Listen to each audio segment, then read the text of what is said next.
My name is Gabriel Mercer, 32 years old. Family dinners had always been predictable in our house.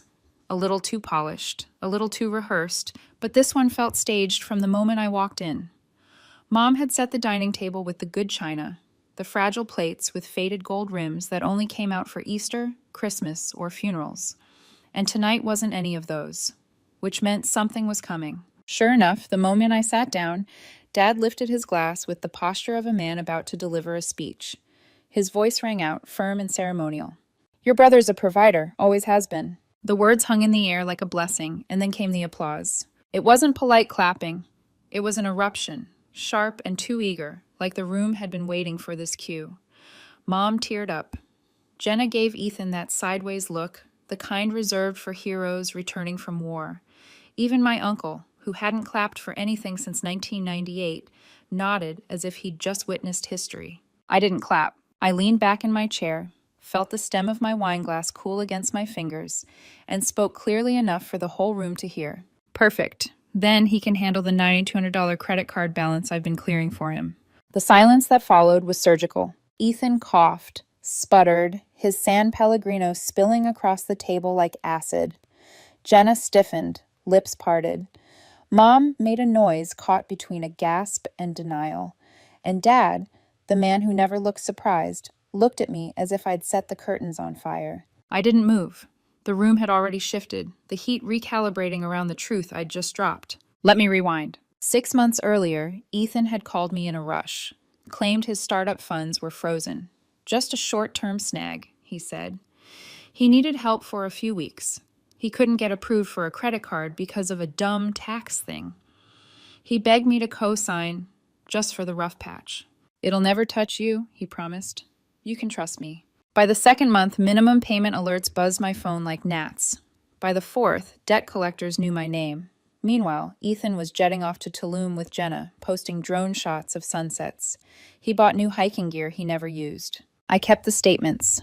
Every screenshot, I emailed him twice with totals. No reply. So that night, while they toasted him like Moses parting the Red Sea, I put the truth on the table. Mom tried to wave it off. You must have misunderstood. I reached into my jacket, pulled out a thick envelope, and laid it in the center of the table. The slap of paper against porcelain echoed louder than the applause had. Jenna grabbed it first. Her hands shook as she flipped through the pages. Halfway down the first page, her face drained of color, she looked at Ethan like she didn't recognize him. Her voice was barely a whisper. Are you seriously doing this here? Yeah, I said flatly. Here. Dad's chair scraped back with a screech. He stood tall, puffing up like he could put the genie back in the bottle. This isn't the place, Gabriel. But it was. It always had been. I turned to Ethan. All his swagger, that golden boy shine, evaporated. What was left was panic. You owe me $9,000, I said. Start providing. Then I stood, left my half-eaten salmon cooling on the plate, and walked out. They didn't call for 3 days. No texts, no voicemails. In my family, silence didn't mean processing. It meant strategy. On the 4th day, Dad finally texted, We need to talk. Come over tonight. No explanation, no apology, just an order. I waited 5 hours before I replied with one word. Why? He never answered. Still, at 6:03 p.m., I pulled into their driveway. Not because I owed them, but because I wanted to see how far the cracks had spread. The moment I stepped inside, I knew I'd walked into theater. The table was dressed again with the good china. Candles flickered. Mom wore pearls, her hair neat in a way that screamed performance. Dad sat at the head with a manila folder in front of him, posture sharp, like he was mediating a corporate merger. Jenna stood in the corner, arms folded tight. Ethan wasn't there. No greetings, no warmth, just Dad gesturing at the chair across from him. I sat. He opened the folder and slid it across the table. Inside was a check. $9,200.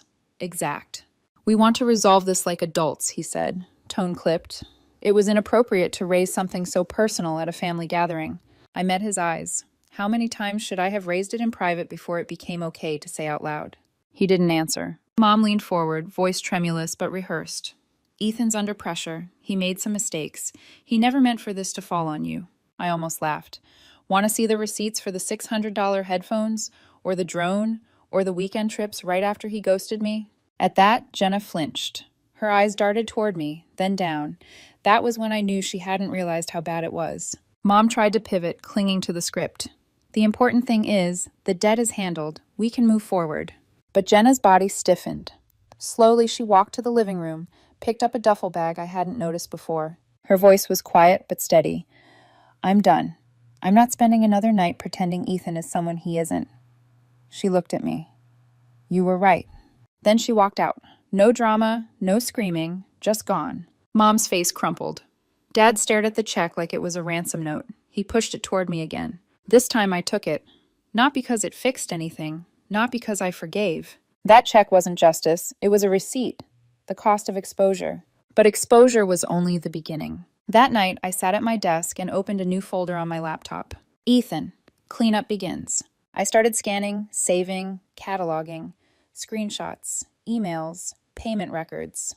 The golden boy had cracks now. And the next time he tried to bury his mess, he wouldn't be able to do it in the dark. Because I wasn't done. Not even close. 2 weeks. That's how long the silence lasted after Jenna walked out with her duffel bag and I walked away with the check. Long enough for my parents to convince themselves it was over. Long enough for Ethan to imagine the storm had passed. Long enough for me to realize silence in this family was never neutral. It was strategy. On the 13th night, my phone rang. A blocked number. I let it go to voicemail. When I played it back, it was nothing but uneven breathing, footsteps pacing against hardwood, and a single muttered line. You think you're better than me? Then a hang-up. I saved it. The next morning, a new notification blinked across my laptop screen. A LinkedIn message from someone I didn't know. Hi, Gabriel. I hope it's okay to reach out. I think your brother might have scammed me. Can we talk? Tara Holbrook. At first, I thought it was a mistake. A bot, a spammer.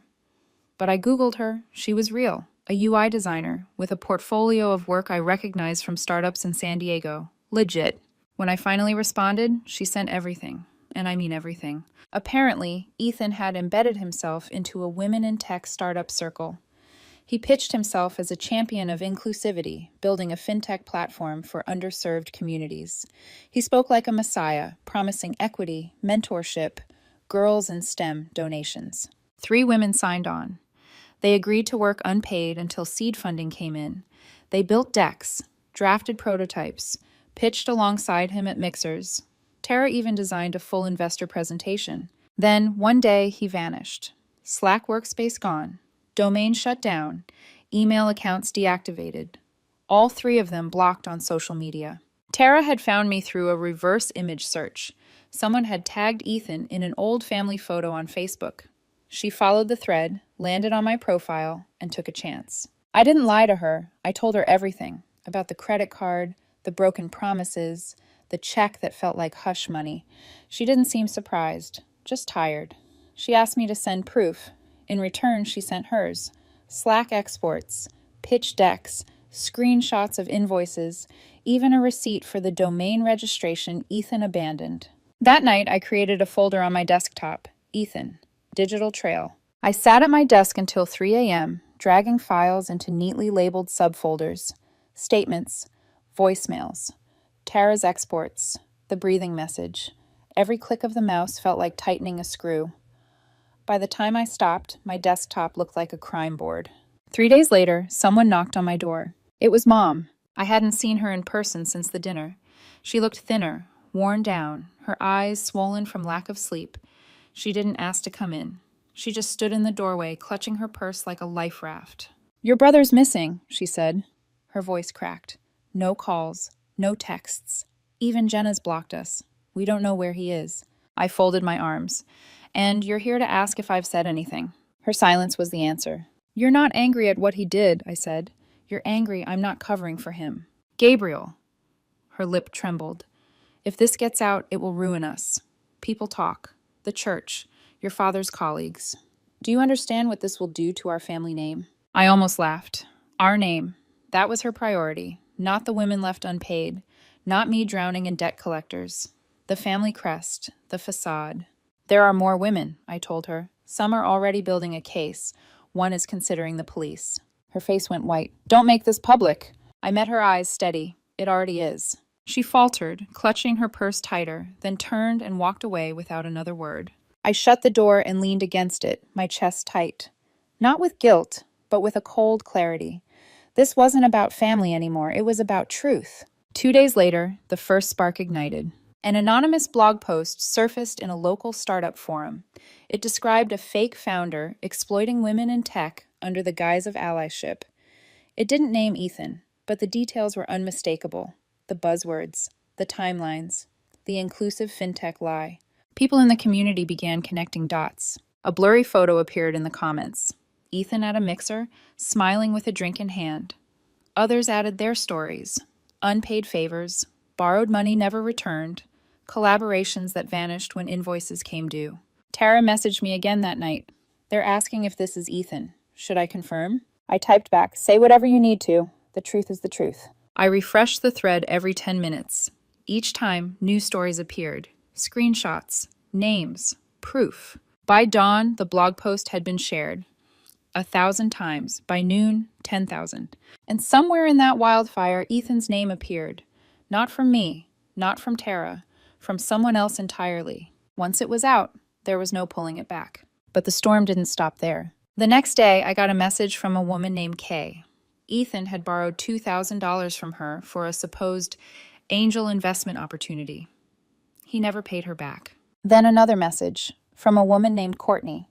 She'd let Ethan crash at her place in Santa Monica for a week. He left with her AirPods, her $1,600 laptop, and her Spotify account still logged in. I created a shared Google Drive, Ethan Fisher, digital trail. I uploaded everything. Screenshots, receipts, voicemails, even the fake testimony Fiverr clip someone had dug up. Then I sent the link to Jenna. Her reply came fast. Let's finish this. I didn't ask what she meant. I just gave her edit access. The golden boy wasn't just cracking, he was unraveling. And this time, he was running out of places to land. The anonymous blog post was only the spark. The real explosion came the next morning. At 8:12 a.m., a single tweet appeared beneath the thread. Is this Ethan Mercer? Took him long enough to get exposed. No tag, no photo, just his name. That was all it took. Within an hour, the replies multiplied. 3 people confirmed without hesitation. Others piled on with fragments. Borrowed for conference fees and disappeared. Ghosted after I sent deliverables. Always bragged about NDAs but never showed proof. By lunchtime, Ethan's name wasn't whispered. It was trending. And then came the avalanche. Someone posted the shared Google Drive link. Not me, not Tara, not Jenna. It came from inside one of the women's professional groups. The link spread like wildfire, mirrored and reposted across forums and private chats. I clicked it open and felt my pulse hammer. All the files I'd compiled, statements, voicemails, Slack exports, were there, now amplified and multiplied. Daylight everywhere. For a second, fear spiked. This wasn't controlled anymore. It was out of my hands. Then another thought. Good. Finally, daylight. By 2 p.m., the drive had over 10,000 views. By 4, closer to 30,000. On Reddit, a thread titled, This Tech Bro Scammed Women into Building His Fake Startup rocketed to the front page. Strangers dissected his decks slide by slide. They unearthed reused logos, copy-pasted investor pitches, even timestamps showing content lifted from online templates. One post made my stomach twist. A link to a Fiverr invoice. Ethan had paid $50 for a fake testimonial video. A hired actor, smiling into the camera, reciting lines about how Ethan's company was reducing gender discrimination in fintech. The irony was so sharp it made me dizzy. I sat at my laptop hitting refresh, like it was oxygen. Every scroll was another brick ripped out of the golden boy's facade. And then the big one dropped. At 11:24 a.m., someone tagged a mid-sized fintech company in Austin, one Ethan had bragged about interviewing with. By 2:15 p.m., they released a public statement. Following new information regarding ethical concerns, we have rescinded our offer to Mr. Ethan Mercer. We stand with the women who have come forward. Integrity is non-negotiable. I read it 3 times out loud. Integrity is non-negotiable. That was it. In the space of a press release, Ethan's future evaporated. That night, Mom called. Her voice was ragged, almost unrecognizable. He came home, she whispered. No car, no suitcase, just a backpack and a broken phone. He hasn't slept. He hasn't eaten. He looks destroyed. I waited. This is too far, she pleaded. You have to take it down. A bitter laugh escaped before I could stop it. I don't control it anymore. It's out there. You could try, she insisted. Delete what you shared. Contact the blogs. Tell them it's exaggerated. Mom, my voice was sharper than I intended. Why are you still protecting him? Her silence cut deeper than any words. You're crying because people see him for who he is, I said slowly. But not once have you cried for the women he scammed. Not once for me. Her breath hitched. She didn't argue, just whispered, Do you understand what this looks like for us? For us? I repeated. You mean your reputation. The line went quiet, then she hung up. I sat in the dark, phone still in my hand, shaking. Not from doubt, but from a grief so old it felt like bone. The following morning, an email slid into my inbox. Subject line, potential defamation and privacy violation. It was short, cold, vague. We are aware of materials being circulated that could cause irreparable harm to Mr. Ethan Mercer's reputation. Further distribution may result in legal action. No firm name, no signature beyond representing party. I forwarded it to Jenna. Her reply came in all caps. He's using our family friend. This guy isn't even a real lawyer. Attached was a Christmas photo from 3 years ago. Dad, Ethan, and a man in a red turtleneck, smiling stiffly at the camera. The so-called attorney. He sold insurance. I almost laughed, but the sound that came out was closer to a growl. I drafted a reply. If Mr. Mercer wishes to pursue legal action, I'll be happy to present all evidence in court. I currently have 62 files ready for discovery. I hit send. No one ever responded. 3 days passed. The threads grew, mutated, circled wider. People posted screenshots of his old emails, photos from networking events. A half-dozen women swapped stories of borrowed cash, unpaid promises. Ethan's name turned into shorthand for a scammer archetype. I watched it unfold with a strange detachment. I didn't feel joy, not even vindication, just a cold, steady focus.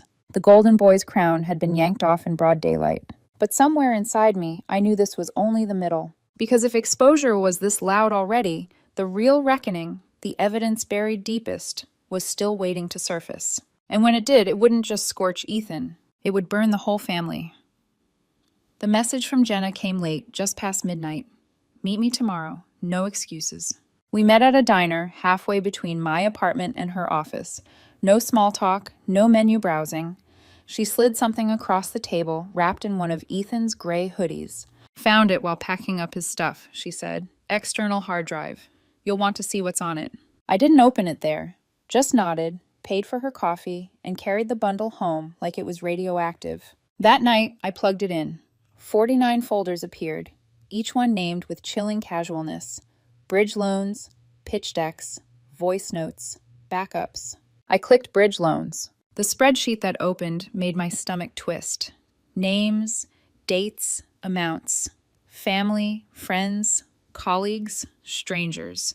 Each with a neat little note. Likely won't follow up. Blocked me. No paper trail. One entry read, Rideshare driver, $400. Emergency tow, unpaid. Then I saw mine, Gabriel. $200. Cleared. Next to it, another column labeled, Backstop. The entry, Mom. I scrolled further. Her name appeared again. $5,000. Car loan. $20,500. Miscellaneous. I sat frozen, staring at the screen until the lines blurred. She hadn't just enabled him, she'd insured him. While I was drowning under collectors, she was secretly funneling him cash. My blood, her cover. It wasn't just Ethan who'd buried me, it was all of them. For 2 days, I could barely think. I opened other folders in pieces like lifting bandages on wounds. Voice notes, Ethan rehearsing lies. Remember, equity sounds cleaner than free work. Pitch decks, same content, recycled under different company names, logos swapped like costumes. Every file dripped arrogance, every line felt calculated. And beneath it all was Mom's invisible hand, steadying his frauds while letting me bleed. That night, I opened a blank document. This wouldn't just be receipts in a drive or whispers in a forum. It would be a full expose, a timeline, with names, dates, invoices, files. This time it wouldn't be anonymous. If the Golden Boy was going to crash, the Golden family would come down with him. A few days later, I got a call from Josh, our cousin, the one who'd always played middleman when things got awkward. His voice shook. Can we meet? We sat in a coffee shop, the hum of the espresso machine masking his trembling. He looked wrecked.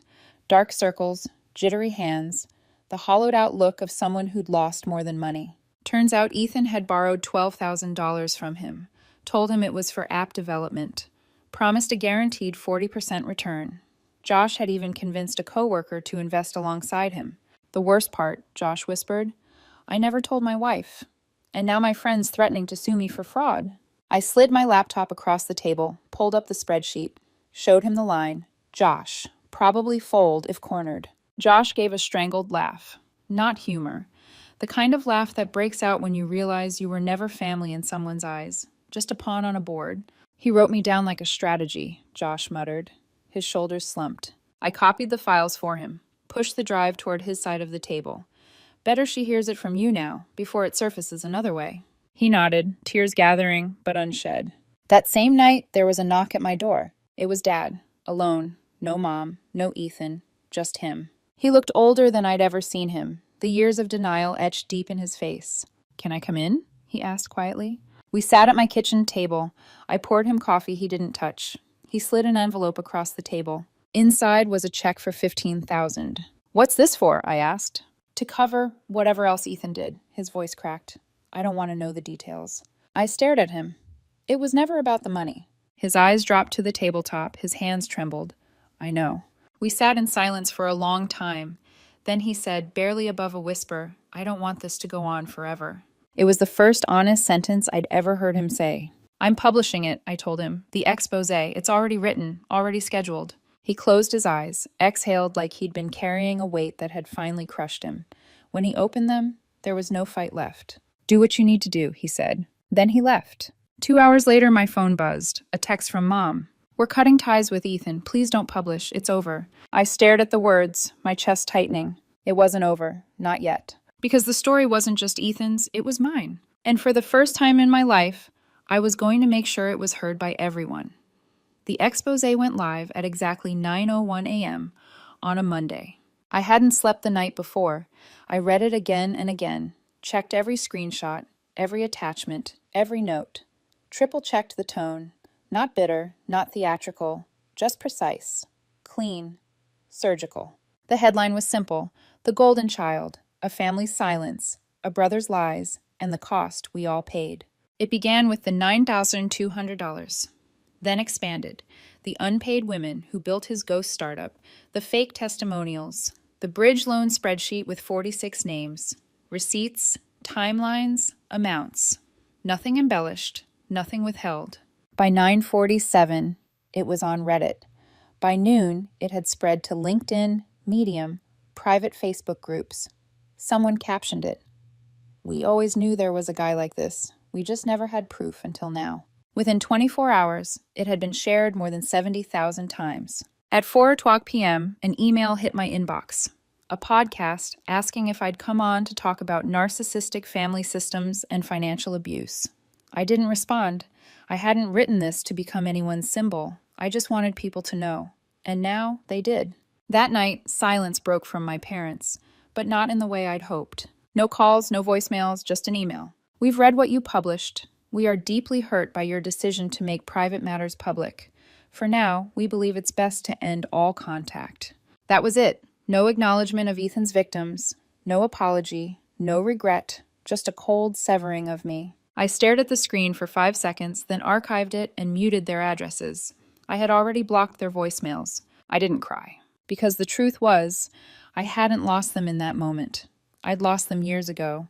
This was only the paperwork. Ethan vanished, deleted socials, disappeared from sight. Rumors swirled. Someone saw him at a bus terminal in another state. Someone else said he was couch surfing. But it didn't matter. Online, his name was now shorthand for scam. The internet never forgets. Some of the women filed small claims. A few got partial payments. Most didn't. But they were connected now, sharing documents, supporting each other. Jenna joined them. She and one of the designers he'd burned started a small agency of their own. Real work, real clients, real integrity. She emailed me once with a joke, referral bonus if you know anyone who needs branding.